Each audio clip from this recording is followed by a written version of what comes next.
Coba bayangkan peta sejarah yang sering Anda lihat waktu sekolah dulu. Tapi bayangkan tiba-tiba utara dan selatannya itu sengaja ditukar. Wow, itu bikin pusing sih. Nah, selamat datang di Deep Dive kita hari ini.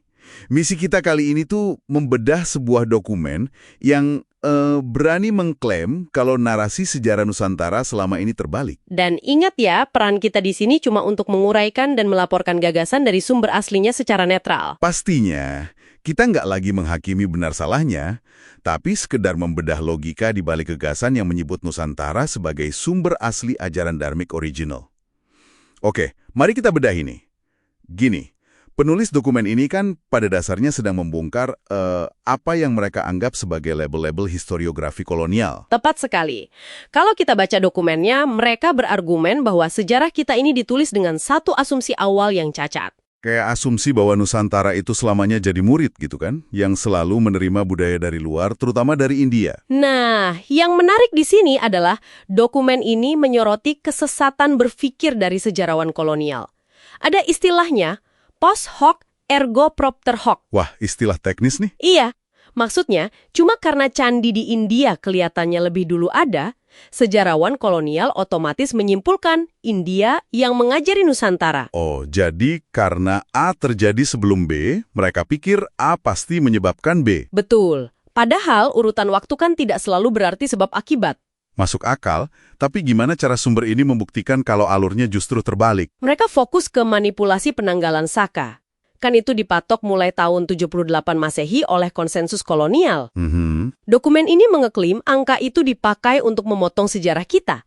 Sengaja mengubur sejarah Nusantara sebelum era tersebut. Berarti label kayak animisme atau Hindu itu juga cuma bikinan luar dong menurut teks ini? Tepat. Padahal leluhur kita dibilang sudah punya konsep Tuhan Tunggal yang solid loh. Oh ya, yang seperti Yustuhalatala di Dayak atau Dewata Sue di Bugis? Iya, dan ada Acintya juga di Bali. Pengetahuannya justru ditransmisikan dari Nusantara ke India. Lewat institusi kuno gitu ya? Betul, melalui Universitas Dharmapala di Swarnadwipa. Disinilah ini menjadi sangat menarik. Kalau sejarah di atas kertas bisa dirombak, gimana dengan bukti bangunan fisiknya? Kayak Borobudur misalnya. Nah, ini bagian yang lumayan kontroversial di dokumen tersebut. Iya, karena dokumen ini menyebutkan fakta mengejutkan soal kata budur. Katanya, dalam dialek lokal tertentu itu bermakna bisul atau bengkak. Agak di luar dugaan ya. Agak konyol kan, nggak sih nama Candi Semega itu pakai nama penyakit kulit? Masuk akal sih kalau Anda merasa skeptis, karena teks ini juga mempertanyakan hal yang sama. Terus, mereka juga menolak otoritas J.J. de Castaris ya, soal tahun 824 Masehi itu. Benar, mereka mengklaim nama asli situs suci itu jauh lebih filosofis, yakni Vishwana Cakapala. Vishwana Cakapala, oke.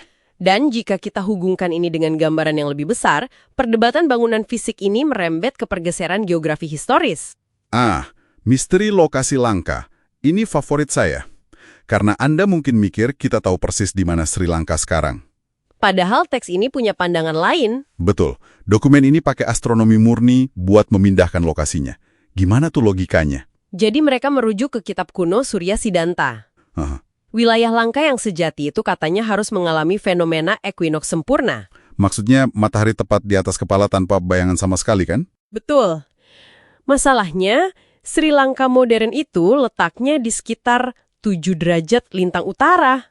Wah, lumayan jauh dari ekuator.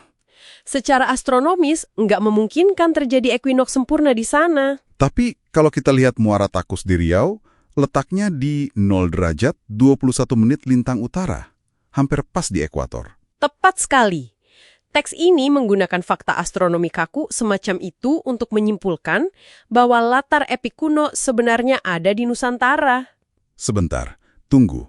Ini memunculkan pertanyaan penting buat saya. Dokumen ini kan habis-habisan pakai argumen sains presisi. Iya, lintang, bujur, pergerakan matahari. Tapi gimana dengan cerita tokoh sakti yang konon bisa moksa atau ngayang, yang lenyap gitu aja kayak Prabu Siliwangi?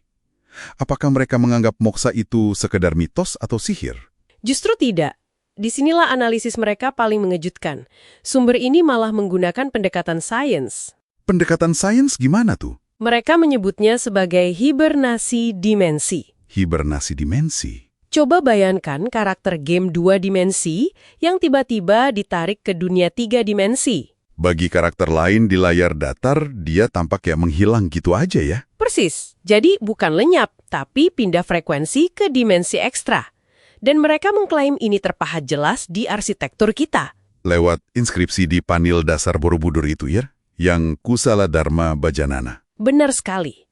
Inskripsi itu menunjukkan kalau swarga atau surga itu cuma dimensi sementara. Oh, jadi masih harus dilampaui lagi untuk menyatu dengan yang mutlak. Iya, surga bukan tujuan akhir menurut mereka. Luar biasa. Jadi apa arti dari semua ini? Kalau kita simpulkan, sumber yang kita bedah hari ini tuh pada dasarnya sedang mencoba memulihkan sebuah ingatan kolektif ya. Pesan yang sangat kuat. Betul, supaya Anda bisa melihat Nusantara sebagai epicentrum peradaban dunia, bukan sekedar penerima yang pasif. Ya, ini sebuah dorongan untuk membaca ulang data masa lalu tanpa kacamata bias dari warisan kolonial. Dan ini meninggalkan satu pemikiran provokatif buat Anda renungkan hari ini.